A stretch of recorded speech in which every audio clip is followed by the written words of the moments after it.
Assalamualaikum warahmatullahi wabarakatuh. Perkenalkan, nama saya Safira Chining Aka dengan NPM 1212020020 dari Prodi Akuntansi Universitas Yarsi. Di sini saya akan menerangkan kembali materi mengenai data kuesioner Premier. Saya mulai share screen. Sudah terlihat di sini data primer merupakan data yang diperoleh atau dikumpulkan langsung oleh peneliti dari sumber datanya. Lalu di sini data kuesioner merupakan daftar pertanyaan tertulis yang ditunjukkan kepada responden dan jawaban responden atas semua pertanyaan dalam kuesioner kemudian dicatat atau direkam. Lalu di sini ada uji-uji SPSS untuk data primer. Yang pertama ada statistik deskriptif, yang kedua ada uji kualitas data terbagi menjadi dua, yakni uji validitas dan uji reliabilitas. Yang ketiga ada uji asumsi klasik, yang keempat ada uji regresi linier berganda.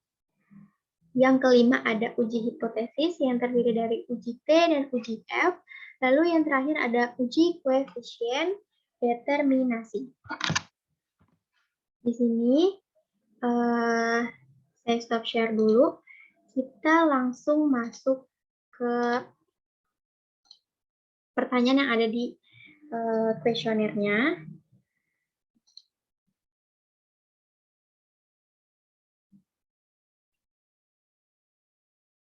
Baik, di sini kita ingin melakukan analisis pengaruh kemandirian belajar dan motivasi berprestasi terhadap prestasi praktikum aplikasi software SPSS pada mahasiswa Universitas Yarsi Prodi Akuntansi tahun ajaran 2019. Di sini ada kerangka pemikirannya, terdiri dari 3 variabel.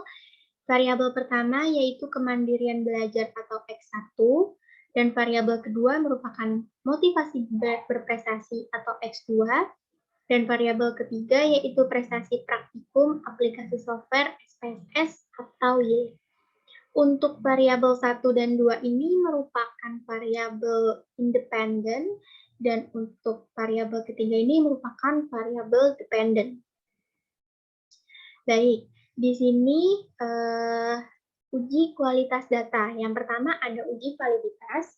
Uji validitas dimaksudkan untuk mengukur sejauh mana variabel yang digunakan benar-benar mengukur apa yang seharusnya diukur. Uji validitas ini digunakan untuk mengetahui kelayakan butir-butir dalam daftar pertanyaan. Lalu yang kedua ada uji reliabilitas, merupakan instrumen yang dapat dilakukan dengan melihat Cronbridge alpha. Baik, di sini ada angket penelitiannya. Untuk variabel kemandirian belajar, indikatornya itu mampu bekerja sendiri, menguasai keahlian dan keterampilan belajar, dan yang terakhir bertanggung jawab. Ini semua tercermin dalam butir 1, 2, 3, 4, 5, dan 6. Lalu untuk variabel motivasi berprestasi, indikatornya ada mempunyai tanggung jawab, membutuhkan umpan balik, dan tercermin di butir 1, 2, 3, 4, dan 5. Lalu variabel yang terakhir ada prestasi praktikum aplikasi software SPSS, indikatornya itu inovatif dan berorientasi untuk sukses. Tercermin di butir 1, 2, 3, 4, 5, 6, dan 7. Ini merupakan pertanyaan-pertanyaan yang ada di kuesionernya. Untuk variabel kemandirian belajar ada 6 pertanyaan. Yang pertama, saya tidak merasa tergantung untuk mengerjakan tugas dengan teman-teman. Yang kedua, saya bisa mempelajari sendiri materi pelajaran yang belum saya pahami. Yang ketiga, saya mengetahui cara melakukan uji ANOVA satu arah dengan aplikasi software SPSS. Yang keempat, saya mengetahui cara yang lebih mudah untuk mempelajari materi praktikum aplikasi software SPSS. Yang kelima, apabila ada tugas dari dosen, saya langsung mengerjakannya. Dan yang keenam, saya selalu mengikuti pelajaran dengan baik saat pertemuan sinkronus. Lalu ini ada variabel motivasi berprestasi, pertanyaannya ada 5 sebagai berikut. Lalu ada variabel prestasi praktikum aplikasi software SPSS, pertanyaannya ada 7 sebagai berikut. Kita langsung masuk ke aplikasi software SPSS-nya. Saya stop share dulu.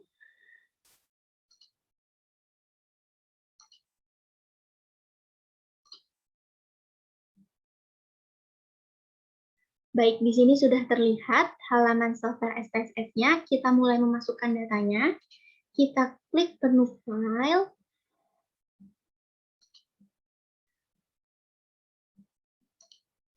Bentar ya teman-teman.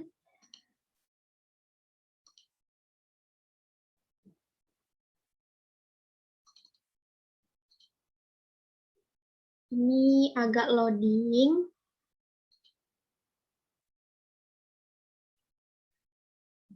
Sudah terlihat ini menu bar file, kita klik, lalu kita ke open, dan kita pilih data.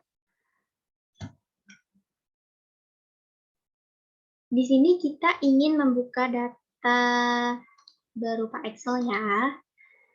Kita pilih yang data kuesioner primer, maksud saya, data kuesioner primer. Dan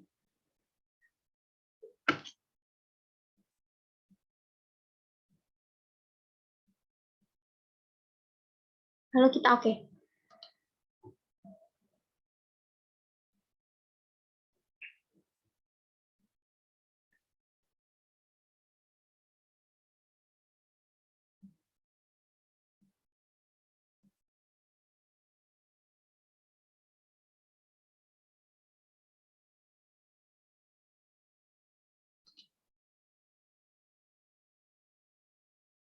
Di sini sudah terbuka. Saya stop share dulu, saya ganti share.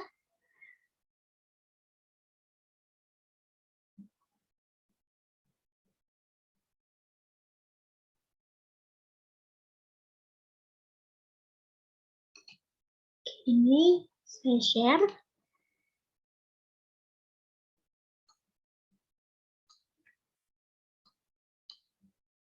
Di sini sudah terlihat ya teman-teman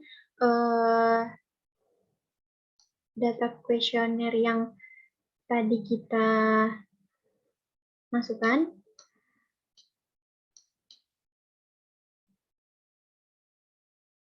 Sebentar ya teman-teman.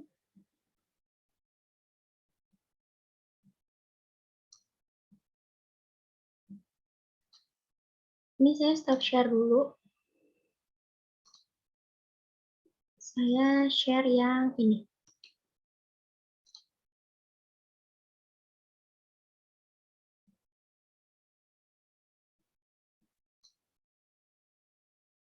Oke, ini sudah terlihat datanya. Langkah pertama yang kita lakukan ialah kita masuk ke menu bar transform, lalu kita klik yang compute variable. Di sini target variabelnya kita masukin total D. Lalu untuk numeric expression-nya kita pilih yang B1, B01 ditambah B02 ditambah B03 ditambah B04 ditambah B05 ditambah B06. Baik, seperti ini. Di sini sebelumnya saya jelaskan dulu B01 itu apa, M01 itu apa, dan B01 itu apa. B01 merupakan kode yang digunakan untuk variabel yang pertama, yakni kemandirian belajar, dan M01 ini merupakan kode dari variabel kedua, yaitu motivasi berprestasi. Dan untuk yang W ini merupakan kode dari variabel ketiga kita, yaitu prestasi praktikum aplikasi software SPSS. Sudah seperti ini, kita langsung oke.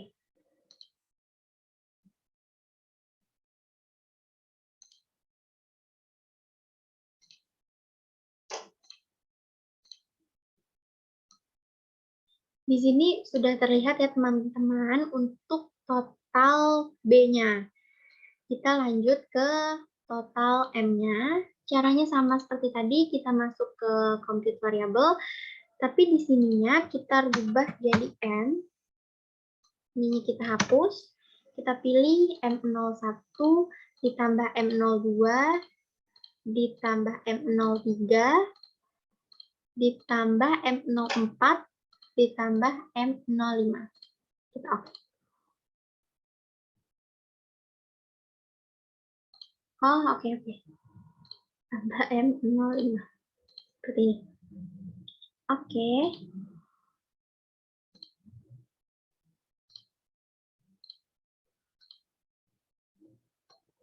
Ini untuk total variabel yang M-nya. Kita masuk lagi ke total, mentotal variabel yang W, variabel yang terakhir. Sini kita ganti W.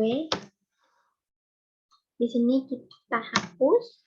Lalu kita masukkan W01 ditambah W02 ditambah W03 ditambah W04 ditambah W05 ditambah W06 ditambah W07. Oke.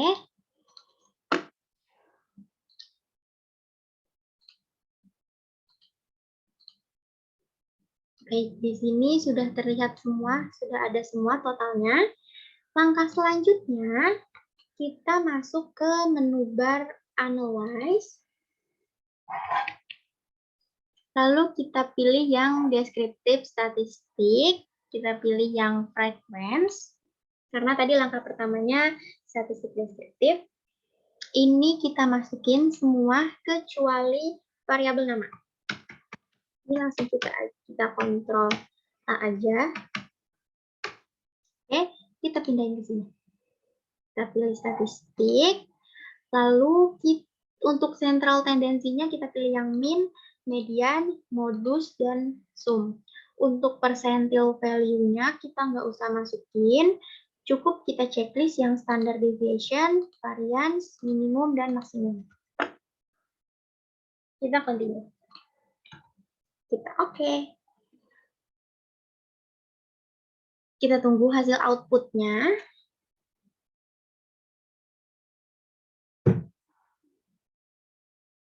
Oke, di sini hasil output-nya sudah terlihat. Saya ganti share dulu. Saya share screen lagi. Baik, di sini sudah terlihat bahwa jumlah sampel dari variabel gender sampai variabel W07 yaitu 171. Jadi dia valid dan di sini missing-nya itu 0, tandanya kita memasukkan jumlah sampel itu lengkap, tidak ada yang kelebihan atau kekurangan. Di sini kita bisa lihat untuk min, untuk rata-ratanya berapa, untuk mediannya berapa, untuk modusnya berapa, untuk modus dari variabel-variabel ini 4. Lalu kita masuk ke frekuensi table. Di sini untuk sampel laki-laki, frekuensinya 109, perempuan 62, dan totalnya 171. Oke. Nah, di sini kita harusnya merubah dulu nilai value-nya.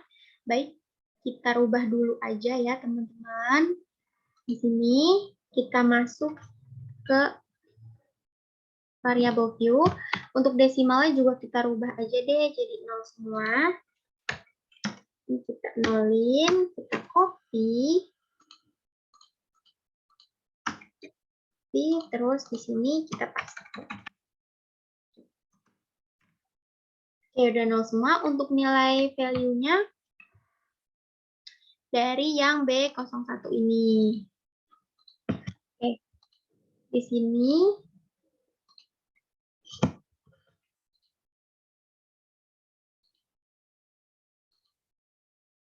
maaf ya, ini. Oke, di sini kita pilih untuk 1 sangat tidak setuju. sangat tidak setuju. Untuk 2 itu tidak setuju ya.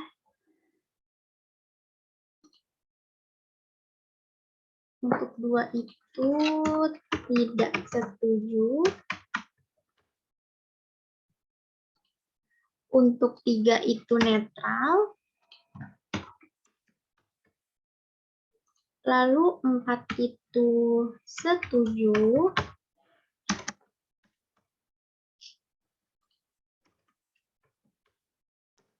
Lalu 5 itu sangat setuju.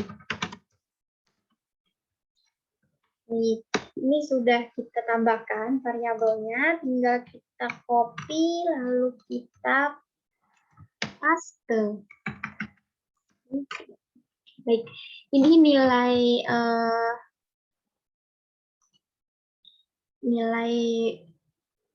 value-nya udah ada, berarti kita ulang langkah awal, kita ke menu analyze, kita ke descriptive statistik, kita ke frequency. Baik, ini sudah semua. Lihat statistiknya untuk memastikan aku sudah continue. Oke. Nah, saya stop share dulu. Saya share lagi. Baik, di sini sudah terlihat frekuensi tabelnya. Tadi di variabel B01, untuk sampel sangat tidak setuju itu jumlah frekuensinya 4. Untuk sampel tidak setuju itu jumlah frekuensinya 16, sampel netral itu 44, sampel setuju itu 70, sampel sangat setuju itu 37, dan di total hasil sampelnya 171. Begitupun dengan variabel B02, B03, 4, 5, 6, 7, dan seterusnya sampai ke W07. Baik, kurang lebih untuk statistik deskriptif seperti itu, kita sekarang melakukan uji validitas data. Apakah pertanyaan yang ada di ketiga variabel ini valid dan reliable atau tidak? Saya stop share dulu. Saya share lagi untuk SPSS yang tadi. Oke, sudah. Langkah pertama, kita langsung masuk ke menu Analyze, kita pilih yang Scale, lalu kita pilih Reliability Analysis. Di sini kita pilih variabel yang pertama dulu, yaitu kemandirian belajar, yang kodenya B. Kita pindahkan, kita pilih statistik. Di sini deskriptif for-nya kita checklist yang item, scale, dan scale if item be lab. Kita continue, kita oke.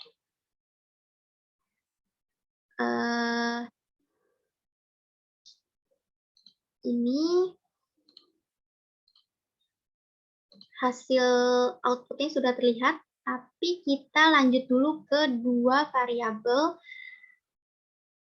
lagi, yaitu variabel M dan W. Stop share, saya share lagi. Oke, kita masuk ke menu Analyze lagi, kita pilih yang Scale, kita pilih yang Reliability Analysis, kita pindahkan, kita ganti ya, jadi yang variabel M. Oke, ini sudah, continue. Oke.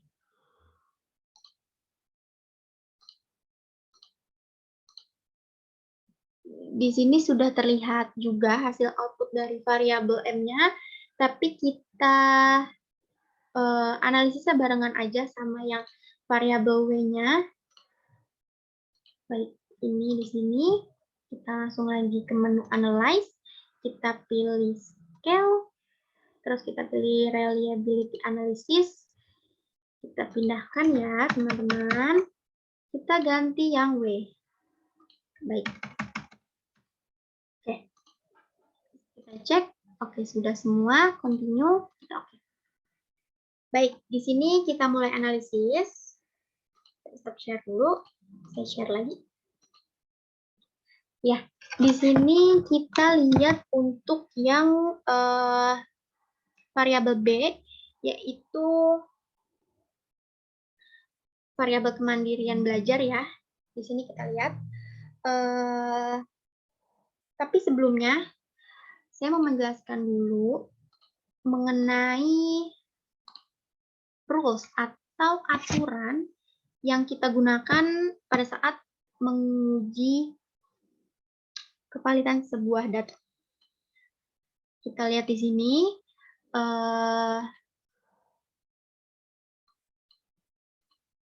Ada uji kualitas data. Yang pertama, uji kualitas. Di sini, pengujian dilakukan dengan melihat nilai corrected item total correlation. Jika lebih besar atau sama dengan 0,3, maka item pernyataan tersebut valid. Lalu untuk yang uji reliabilitas, pengujian dilakukan dengan melihat nilai Cronbach alpha. Jika nilai tersebut lebih besar dari 0,6, maka item tersebut reliability. Oke, kita langsung masuk aja ke hasil outputnya.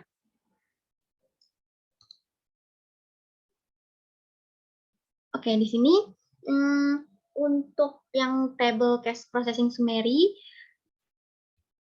jumlah sampelnya semua benar 171 valid. Lalu untuk langkah pertama yang kita lihat untuk menguji sebuah data itu, kita lihat apakah data tersebut valid atau tidak. Untuk melihat data tersebut valid atau tidak, kita masuk ke item total statistik, table item total statistik, pada kolom corrected item total correlation. Di sini kita lihat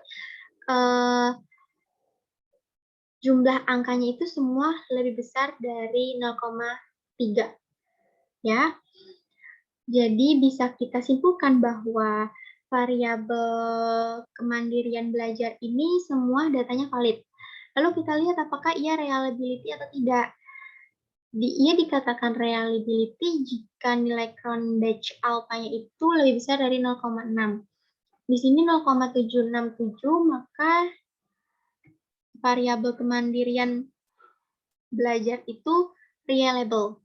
Jadi di sini kesimpulannya untuk variabel pertama, yaitu kemandirian belajar, semua pernyataan yang ada pada kuesioner itu valid dan reliable. Kita masuk ke variabel kedua, kita lihat semua juga datanya nih, untuk sampelnya, jumlah N-nya valid ya, 171. Kita lihat table item total statistiknya pada kolom corrected item. Semua di sini nilainya itu lebih besar dari 0,3. Jadi kita bisa langsung simpulkan kalau variabel M ini juga valid. Lalu kita lihat apakah dia itu reliability.